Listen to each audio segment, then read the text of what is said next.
Hi, my name is Kevin Thomas, W1DED, and this is Q5 Worldwide Ham Radio. Today I'm joined by a true giant in the contesting world, Pat Barkey, N9RV. First licensed in 1967 as WN8YVR in Michigan, Pat went on to hone his skills at the University of Michigan, surrounded by other soon-to-be contesting greats like N4KG, K8QKY, and N8UM. Since then, he's operated from an extraordinary lineup of top contest stations, including K3LR.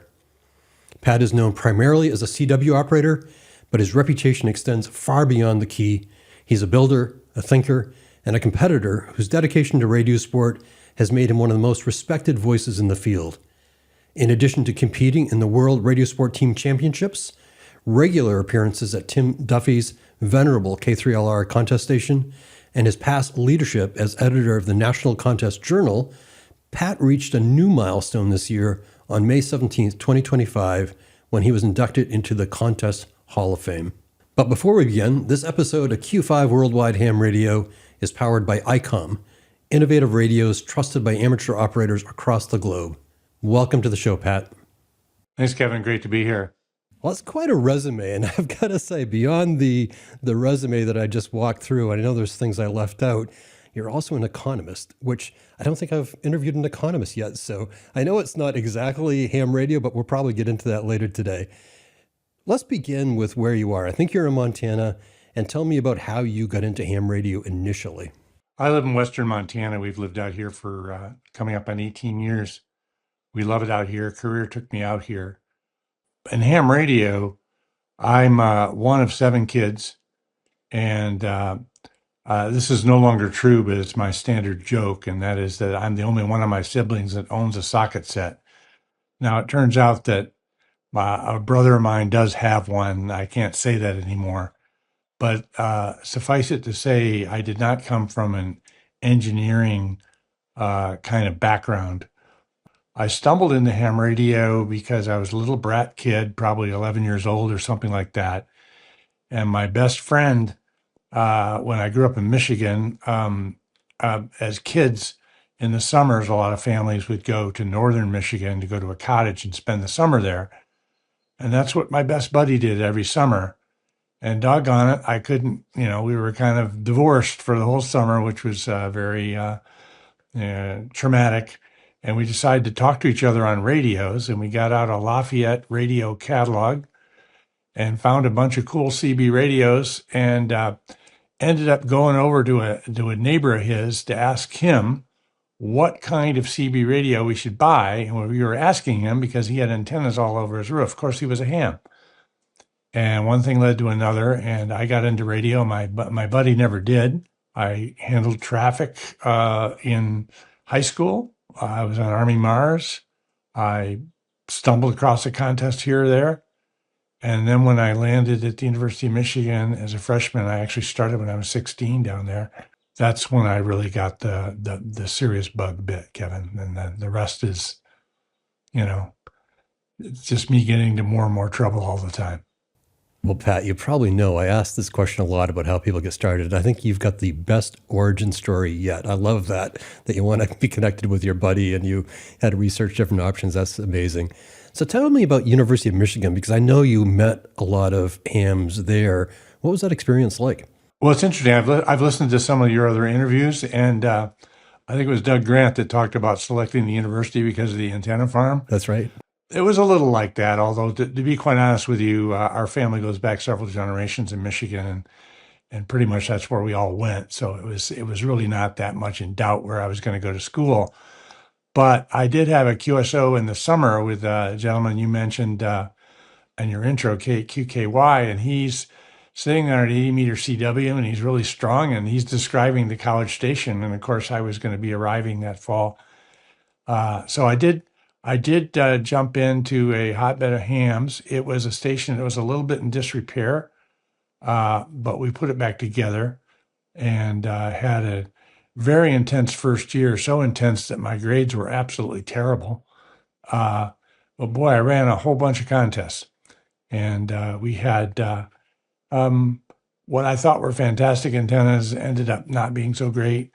I actually got my start as a station builder, which is really the way I view myself today, as definitely not a top operator, but someone that sets up stations wherever I live. I've done that.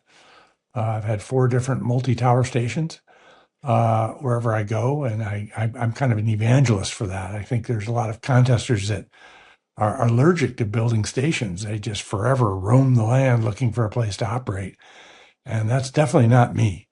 Um, but at any rate, I learned some of my, I guess you would say, negative lessons about station building when I was at W8UM, because they had a tri-bander, and it was an old Telrex tri-bander, and there was something wrong with it. And probably unfairly at that time, I decided I was never going to have a tri-bander in one of my stations. And I never have. Although tri-banders today are quite competitive, but that was a long time ago. But that was the kind of place where I'll tell you one quick story. I was running a contest, and Tom Russell had this girlfriend. He was very, very hot on this girlfriend, and they were out on a date, and I was running the contest.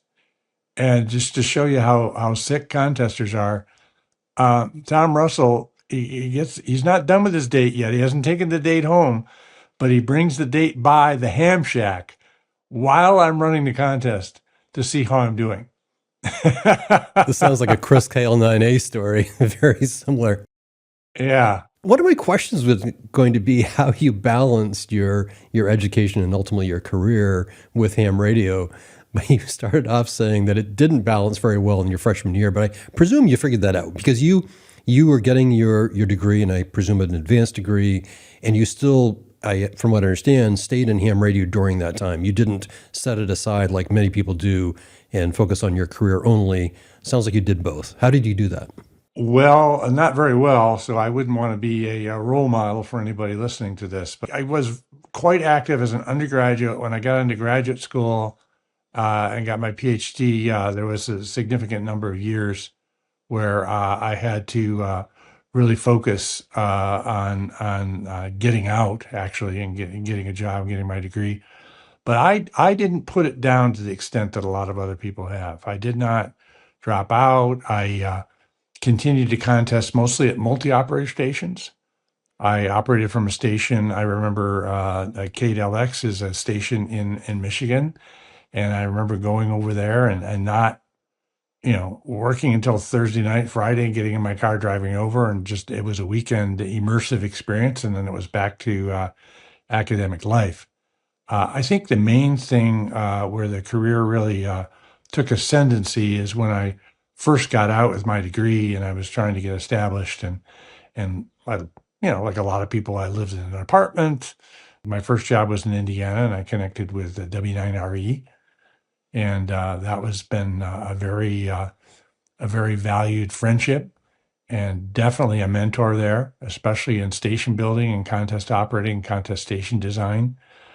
Most of my roots are in the Midwest, to put it mildly. One of the things, I'm not sure if you're going to ask this, but I guess I'm going to answer it whether you asked it or not. And that is, there are a whole lot of contesters in flyover country, and I'm one of them, basically. And it's kind of funny with the way DX contests work is that it's all about Europe, and guys like you in Maine and so forth, really hardly even know what anyone does back here. That kind of, at least that's the feeling from time to time. And so that becomes kind of a personal crusade to kind of break through that, get people's attention. That's something that we've tried to do quite a bit throughout my whole ham radio career. And then of course, moving out here to Montana, oh my gosh, that really drops you off the radar screen totally, except for then this whippersnapper KL9A shows up and starts kicking me all over the football field, so to speak. So, it's the games never end, do they? So I want to take you back to college, and I think your first taste of contesting. I presume it was at college that you started contesting. What was it about contesting that attracted you? You've already mentioned the station building, and you enjoy that, but was it a competitive streak? Was it hanging out with your buddies? What was it that brought you into that? It was just what I did in ham radio. That's what ham radio was.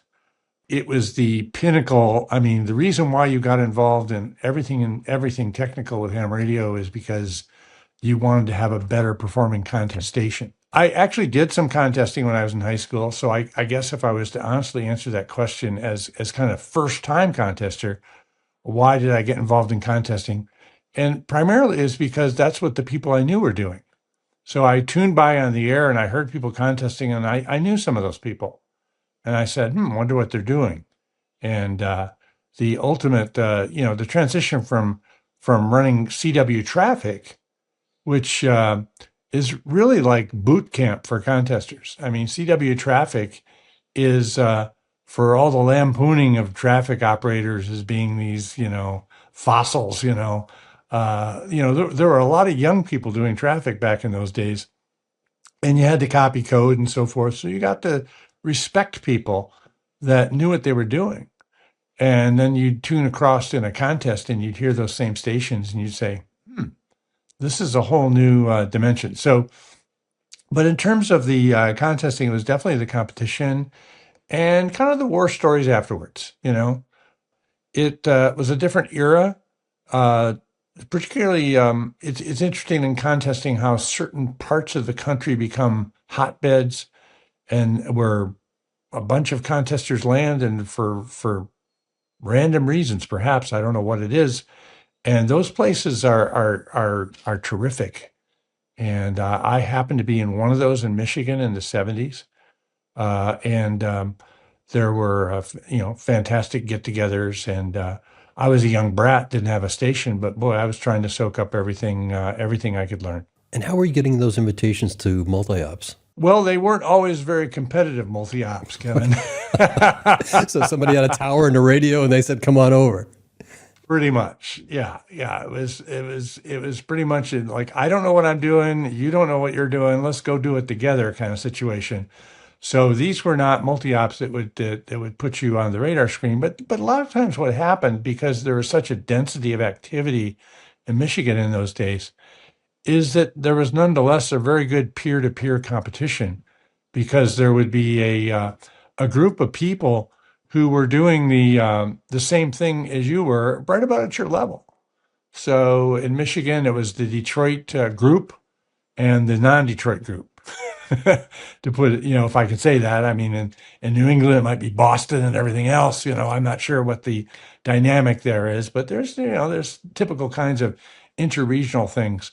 And even though we were light years behind the top scorers, that competition was meaningful and drove a lot of interesting innovations and building, and good times.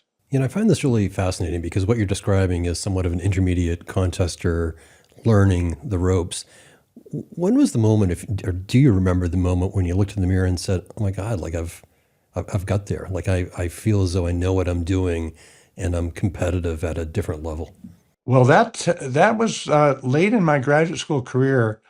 We really started building a station with my friend N9RV, who was in WA8TBQ, and his parents were the most wonderful people in the world, and they let us build a station on their property. I have no idea where these kind of parents come from, but they had an apple orchard on a hill, and we were broke. We kind of knew a little more what we were doing, although we made some big mistakes. And we actually built a reasonable, over time, after doing, as they say, the Winston Churchill joke about Americans, how they, ultimately do the right thing after trying everything else. That's kind of our station building approach. And we had 3-element 40-meter Yagi. We had some big hardware there. And the goal was to make the top 10 in the CQ worldwide. Now, that doesn't seem like a very high goal compared to some contesters you've had on your program, but you're talking about a 20-year-old kid trying to figure out how to get in there and muscle your way in with all the Zone 5 guys. And we finally did that in 1981. I snuck in and made the top 10 every year, and that was my contest kind of baptism. One time they actually mentioned my call in the write-up. I thought that, well, this is pretty amazing. And I snuck in, and I think I was number 2 in, I think it was 1983, I believe. And I believe I was number two because a car hit the light pole outside K1DG's house and took him off the air for the last 6 hours. So I Whatever snuck it takes, past him, Pat, but right? exactly. But somebody else crushed me. But Randy Thompson walked his dog only 3 times instead of 5 and beat me or whatever. That's kind of the story. That's a great But that's Randy comment. somewhere in there. So you reached that level, sounds like 1981, 80s. WRTC. Talk to me about that. When was your first WRTC and what was that experience like for you? Well, the first WRTC obviously was 1990, and we were not part of that.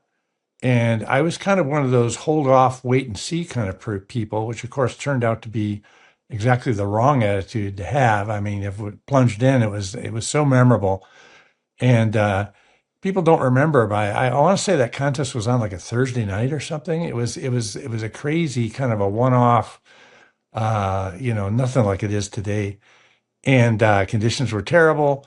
But then the stories that came out of that, so it had to do that. Well, it had to wait a full 6 years. At one point, it was going to be in the DC area, and that crashed, and then the Northern Cal people took it over. So at that time, it was all about connections, and I had by that time become pretty much closer with K3LR, who is still building his multi station, building it up. It was fully functional, but making it larger and obviously now the best in the world. In those days, it was to get on a team. I can't even recall how it worked, quite honestly. It was kind of one of those "who did you know" kind of things, So there and was no even back, qualifying back then. not really. I believe the way it worked, and you're testing my memory here, but I think it was associated with contest clubs. And at that time, I was a member of the North Coast Contesters in northern Ohio and southeast Pennsylvania and a little bit of Ontario. It was a great contest club. K3TUP, who's now no longer with us, was the driving force to getting that whole club going. And so we had that team, and we went to the Bay Area, and it was a unique experience, to put it mildly. Um, One of the things that we learned, and I don't want to sound cynical, this is coming out of my brain, and unfortunately, the way my DNA is wired, when something's in my brain, it comes out my mouth, whether it's appropriate or not. So here it comes. But I believe, again, this is another quote from, I believe, Randy Thompson, is when it was all over. Randy looked at me and said something like, "Well, we've learned that tri-banders with 24-foot booms do better than tri-banders with 18-foot booms." Because all the winners had TH6s and we had a bloody TA33. So, but it was quite an experience. We were at different people's homes, totally different than the way it was today, but it was off and running from that point on. So what was the most memorable WRTC? For scenery, you can't beat Brazil.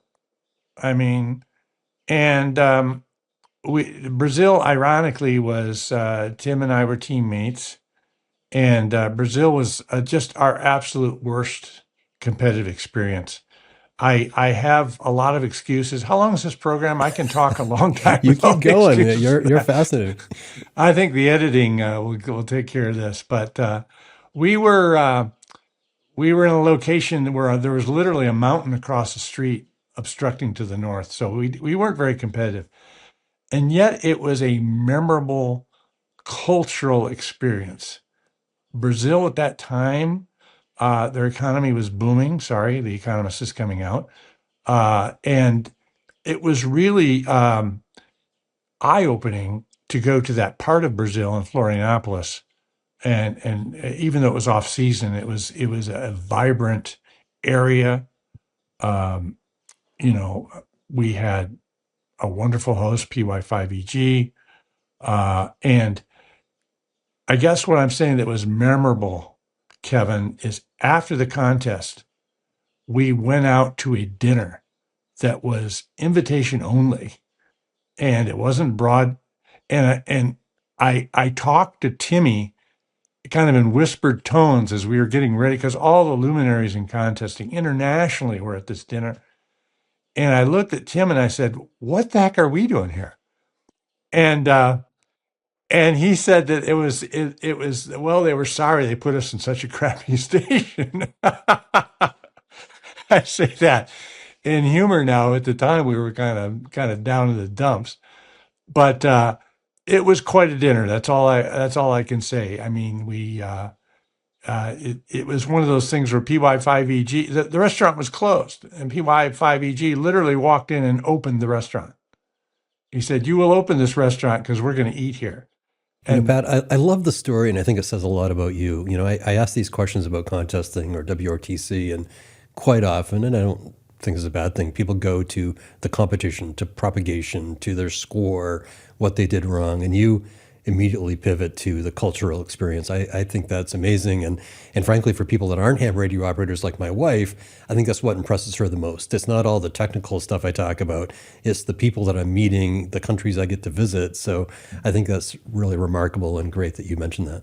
well, it wraps up a lot of things. It hits a lot of buttons. I know it's kind of infected, if you will, the kinds of things I like to do. I like to travel like a lot of people, but as a ham, you're so used to finding people you know when you travel someplace that in fact becomes the highlight of the visit.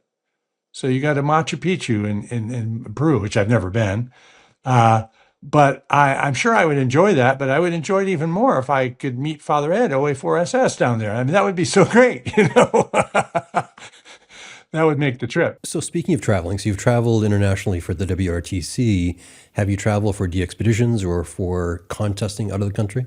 No, that's my Achilles heel. I have some appreciation for it since KL9A has moved in to my state down the road. He's actually a 4-hour drive away, and Well, it's next door in Montana, right? pretty much, yeah, same area code. It's the same area code goes on for a long, long ways. Uh, it is it's eye opening to realize the kind of pressure you're under when when you're a competitor, a top competitor, and you're traveling. People say, "Oh, well, you're a guest operator. You show up." Well, that's not an experience I've had other than the WRTCs, where we haven't competitively done all that well. I think the highest we did was, I don't know, we might have made 11th or something at one point. But that that's been eye opening. I kind of envy what you're doing, Kevin, and which is just kind of going to the Caribbean and being surprised to the upside, you know, uh, because if somebody like me were to go to the Caribbean, it would be like, well, I mean, you have to win, and I'm like, well, wait a minute. But you're absolutely right. In These my are case, I mean, I came in sixth and I was very happy, sixth North America or whatever it was. And I was shocked that I did that, but it was really just a fun experience and an opportunity to get on the air. exactly, but it is a big rush. I do. I've done a fair amount of traveling. I did operate in New England one time at K1EA's old station, which was just an incredible place. And I'll never forget going out to dinner after the contest on a Monday with John K1AR and Doug K1DG and obviously with Kenny K1EA. And at that time, I just thought, well, this was fun. I was in New England, and stations in Europe were loud, and that was a new experience. And I was just everything was great. I'm traveling. I'm with people I like. And then I realized that at that particular contest, K1DG had actually lost. And I thought number two score wasn't too bad, but he wasn't number one, and that's when I realized that as you go to those more rarefied QTHs, the expectations go up too. And so the definition of what a successful contest is goes up. And for someone like Chris to go to a wonderful place, like this is Chris KLNA, to go to Madeira, which got to be super cool. I mean, 3 points in all directions and, Europe nonstop and all that stuff. but if he doesn't win, it's a failure. And I'm like, I'm not sure I'm really up for that kind of pressure. But I am getting a little flavor it now that Chris is here in Montana, because now I have got to beat this guy or I don't even win my own state. Well, let's talk about station building because you've said that is really important to you, and you've taken it very seriously over the years. What do you have for a station now there in Montana? Like I say, it's my fourth multi-tower station. It's built greenfield. In other words, I selected the QTH, positioned all the towers, designed all the antennas, and so forth. Um, so what I have now is I have two rotary towers with lots of stacks on 2015 and 40. I have a self-supporting 100-foot tower with some secondary direction antennas. I've got Foursquare and 80. I've got a 5 vertical kind of K3LR parasitic vertical array on 160. A little light on receiving antennas. I only have 5 acres, so I don't have enough room to put up a lot of beverages. But that's pretty much what I have. So I don't know what it comes up to. It's like maybe 21 Yagis, something like that, uh, scattered around. No tri-benders. And and inside the shack? Inside the shack, it used to be I was pretty stagnant in there lately. In COVID gave me some money, so I started buying radios. So now I actually have two 7851s, ICOMs, and two auto tune amps. I've got an old 87A and an OM 2500A. Uh, and need to do more. I mean, these young whippersnappers with their 3 radio setups and 4 radio setups and in band and all this sort of stuff. So the brain is thinking here of more stuff to do. I've got big pile of aluminum and a lot of hard line left. So probably no more towers, but a lot more creativity with antennas definitely needed. So I think it's commonplace, based upon the conversations I've had with contesters and ham radio operators, to just continue to add to their station. And they didn't necessarily imagine that 5 years, 6 years, 7 years from then they'd be doing something different. But it sounds like that's different in your case. That you call it greenfield. You had this fresh canvas, if you will. Did you completely design out your station, your towers and antenna before you started building? I did when I was in Indiana. When I was in Indiana, I did. I had I had 30 acres in Indiana where I ran for 14 years. And I was a little bit obsessive about it, actually. I was determined to not put anything up that wasn't going to be part of my permanent station. So I was not the kind of guy that threw up 40 feet of Roan 25, strung a bunch of wires off it, and got on and started calling CQ. I actually didn't. I moved there in 93. I didn't make the first QSO for that station until year 2000.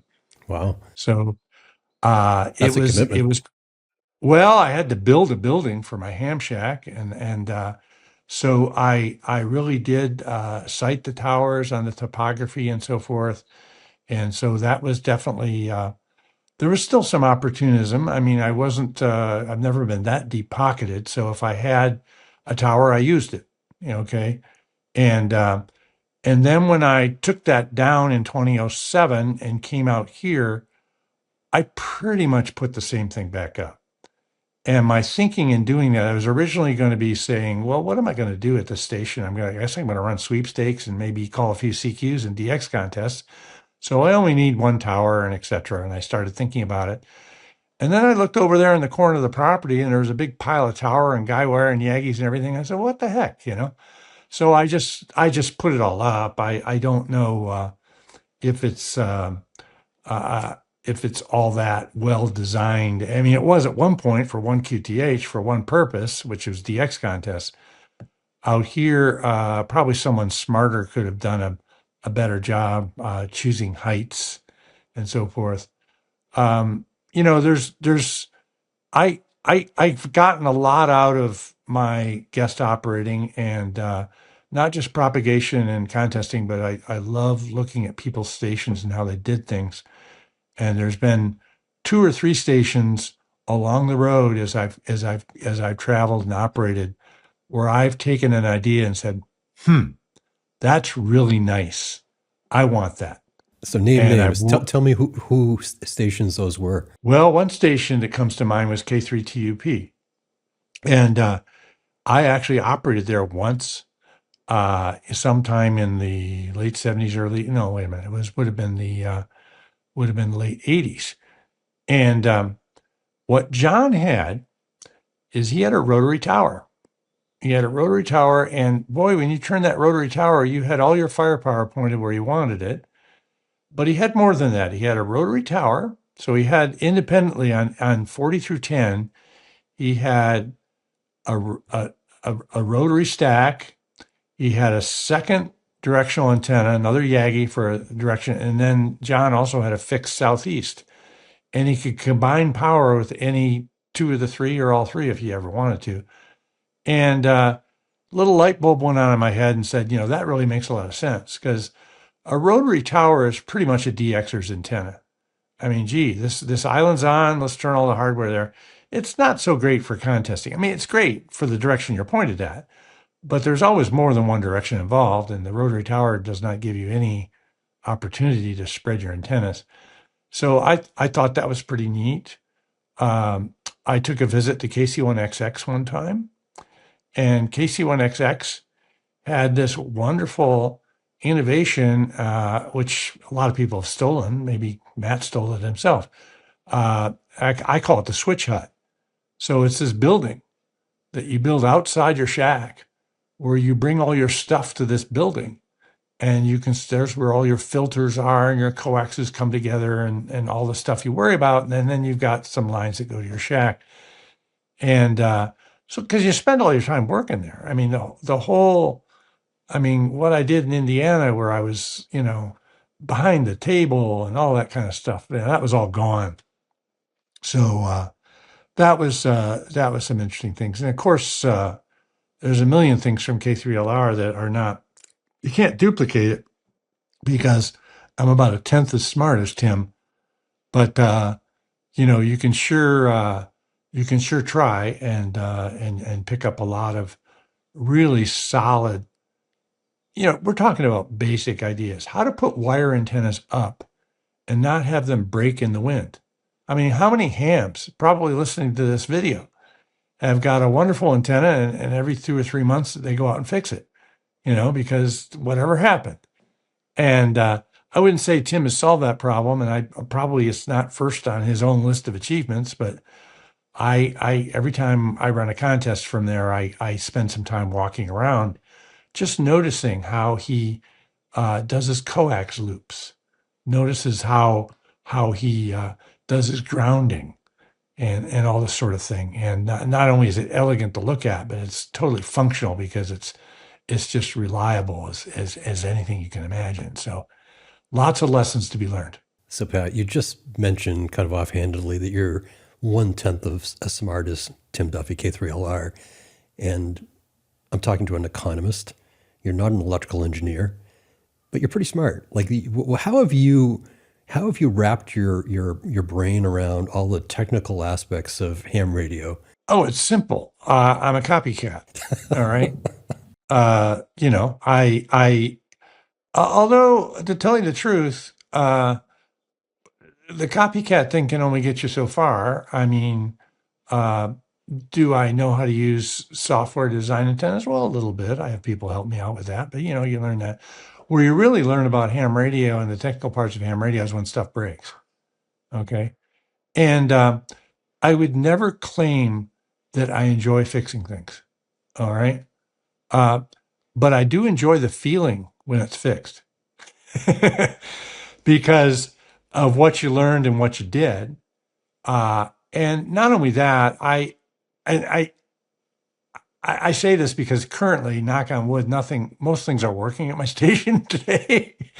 I don't know. I'll go down there and flip it on and find out otherwise. But I like the process. I like talking to my mentors like W9RV or K3LR and talking to them about the kind of problems I'm having and kind of sleuthing it and figuring out why this is happening. And it can be pretty unique, and a lot of the stuff is beyond my capability. I mean, when one of my radios fails, it goes back to ICOM, But in terms of the antennas, I'll give you an example of that, and that is, when you're out in the country and you have buried control lines, you think you're good. Well, there's critters, and they chew those things, and one of your lines opens. I mean, this is the level at which you have to apply your deductive powers, and I've never been the kind of person that can I'd be a terrible person on the expedition, for example, because you have a problem, you take a guy like Bill, W9KK, and he would, figure things out. He's a smart guy. I would figure things out after I slept on it, or after I thought about it, or after I got the emotional angst out of my body about how pissed off I am that this is not working. And then I got up the next morning, had a cup of coffee, thought about it, and went, what about this? And so that's where the technical part comes in for me. Certainly, it's not from It seems to me like, especially with antennas, that the lower you go in frequency, the smarter you have to be with antennas, because you're talking about receive antennas, you're talking about W3LPL level of smartness, where you're dealing with all the various wave angles and what you're trying to notch out and so forth. The high bands, 20 and up, 40 and up, whatever you want to say, it's more a matter of implementation. I mean, you want to have something that gives you gain, you want it to be reliable. And I'm pretty proud that by this point in my career, my antennas have been up here since 2010. So we're talking about some pretty large antennas that have only had a few trivial failures. So part of that is the weather we have. We don't have quite the crazy wind that Chris has on the other side of the state. But part of that is because of learning through the School of Hard Knocks how to put them together. So, Pat, you've referred to operating most of your life within flyover country, and now you're in Montana, and you mentioned that. Tell me about that. Is there a psychological barrier to operating from a place in Montana when you start a contest? Not at all. It's actually the other way around. You're sought after. People get a big kick out of working you. It is a kind of a lights on, lights out kind of situation, and mostly that's not as much being west; it's being north, because when it's quite common, especially in low sunspots, for a band like 40 meters, for 3 years in a row, you'll be a spectator on 40 meters to JA. You'll hear Texans working JAs you can't hear, and it happens. It's not fun, but by and large, stateside contests become all of a sudden they're your favorite contests because it's pretty exciting. There's competition out here as well in the West. The N2IC is pretty much unbeatable. Whenever he wants to beat me, he just turns his radio on. But those guys are pretty tough. And N6MJ, when he was doing WRTC qualification, I think he was on a different planet than I was on, because that Southern prop, not only that, but he's got a few more things going on between his ears than I do when it comes to operating.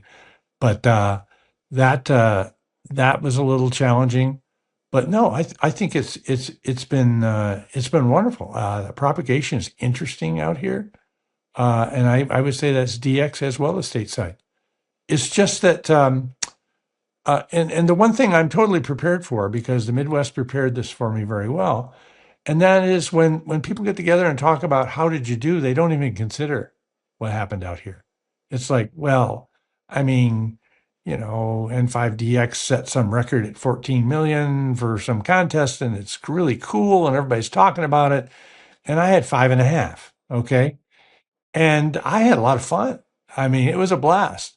And I'll tell you, I would think from the DX point of view, it's kind of cool that there's people out from Montana, because it's probably boring just working nothing but twos, but when a 7 comes in. So, no, I'm pretty positive on it. If anything, in W9 land, my goal was always to win a DX contest, a CW DX contest. I actually did it once, but it was an ARRL. I never made it in a CQ worldwide. I won't say who was number two because he's been on your program before, and I don't want to embarrass him that he got beat by a W9, but he did, and he knows who he is. Uh, the I'll figure it out and put but it at the bottom of the screen when I edit there this. you go, there you go. Well, it was only an ARRL, but the CQ worldwide, I never made it.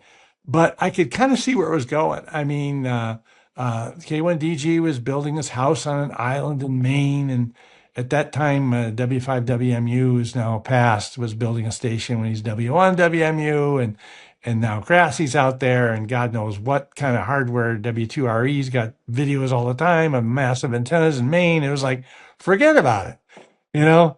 I mean, you got close. You made it the number two one time, and it ain't never going to happen. So, if anyway, it's sort of like, dropping back from the top three cars in the Indy 500 and just finishing the race and enjoying the experience. It's been a little bit more what it's like. Well, speaking of enjoying the experience, I'm imagining this kid at University of Michigan kind of learning the ropes about contesting and ham radio. And then this year, in May 2025, at the Dayton Hamvention, you were inducted into the Contest Hall of Fame. Tell me about that. What was that experience like for you? Well, it was very humbling. I think there's a lot of things that have changed since the University of Michigan. University of Michigan, I was a very selfish brat kid that thought I knew a lot, etc. You know the type, okay? And I think by the time of that Dayton Award that you so kindly mentioned was a chance to kind of put a punctuation mark on all the other things I've done. Some of the things we haven't mentioned. When I was editor of the NCGA, that was just a wonderful experience. It was wonderful working with the ARRL at that time. It was wonderful. Every time I asked somebody to do something for me, they said yes. And I one of the things I take great satisfaction in doing is John K1AR and I organized a feature of the NCGA back then. We called it Interviews with the Legends. And we talked to people. And most of the people we talked to are gone now,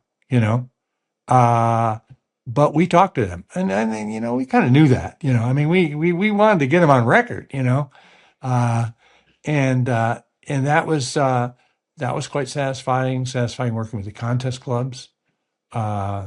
Great satisfaction in building stations, and a little bit of mentoring. I've been so far away from other contesters that the mentoring thing is only in bits and pieces. It's not like I have somebody over on my doorstep every day like I was when I was 12 years old learning about ham radio. There's no opportunity for that. But that was kind of a chance to kind of round that out, and also to really look at the other people in the Hall of Fame, is to realize, as we said at the onset of this conversation, from the social point of view, you've joined a group of people that have a common passion.